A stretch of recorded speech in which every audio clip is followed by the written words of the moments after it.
Hello, Mallards. It is Tuesday. I did go to Playdate today. We had fun. We read a short story called Ophelia's Shadow Theater that I really enjoyed. We talked about the idea of shadow puppets, shadow puppetry, the idea of shadows that don't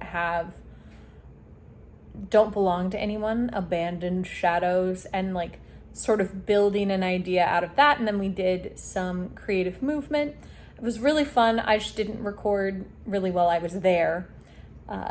So I just wanted to tell you about it. It was a lot more talking than doing this time, which I don't have a problem with. As discussed, I love brainstorming, coming up with ideas, and trying to like conceptualize things. It's my favorite part of the process. I like the planning part. So I had a good time conceptualizing a bunch of ideas with that may never go anywhere, and that's totally okay. I appreciate and can feed off of a good brain crack idea that never goes anywhere. But the reason that I turned on the video camera was not actually to talk about Playdate. It is to discuss the fact that Ginger and I finally finished Angel, the television series. So I watched the last 2 episodes today.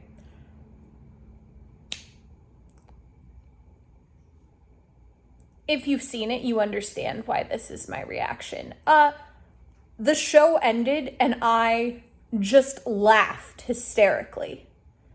Like, we're talking like full belly, slightly insane laughter, just like bubbled up from my soul because I could not believe that that's how the series ends. Like, that after 5 seasons, spoilers for Angel, after 5 seasons, the end of that show is them like charging in to fight creatures of the apocalypse. And that's it.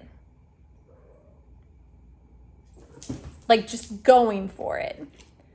They're facing off against a dragon and the 2 armies meet and then like fade to black and you're done. And it finished and I just started laughing. I could not contain myself, could not actually understand how that could possibly have been the ending. Insane to me that that's how that show ends.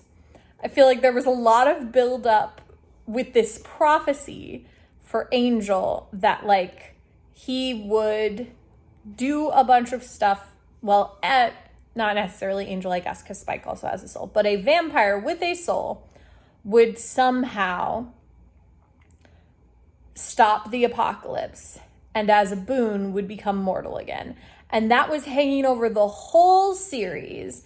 And then in the final episode, he signs this thing that says he like essentially nullifies that for him. Like it couldn't possibly happen to him even if he did all of the things, because that's what he needs to do to gain the confidence of the bad guys that he's then gonna murder to try and stop the apocalypse. So he signs that away. And that thing that has been building for the whole time just doesn't matter. And that, absolutely mind-blowing. And then it's not even like you get a resolution. Like, they're just charging into battle where we assume, I guess the assumption is they're all gonna die. And so, whereas Buffy ends triumphantly with some people dead, but with most people alive and the Hellmouth closed, Angel ends with the apocalypse happening, I assume, because it's just them standing against the entire apocalypse and it seems like they're gonna die.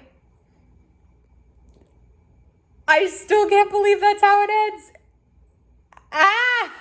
It's absolutely insane. I understand too now why people don't really like Angel because of that ending. I still can't believe that that's how that ends. I guess you could imagine that they somehow triumph, right? And the apocalypse is stopped. But I feel like you fade to black because of the implication that they don't make it. So I just, insane. Absolutely insane. That whole show is insane. We're going to start watching some other stuff now. We're watching Vox Machina, which is a Critical Role animated show. We watched the first episode of that. I enjoyed it. Then we're going to watch First Kill. then who knows what else we're gonna watch. We'll see. But man, oh man. If you've seen All of Angel, please let me know in the comments what you think about the ending. Because I am still not entirely sure I processed it. But I'll see you tomorrow.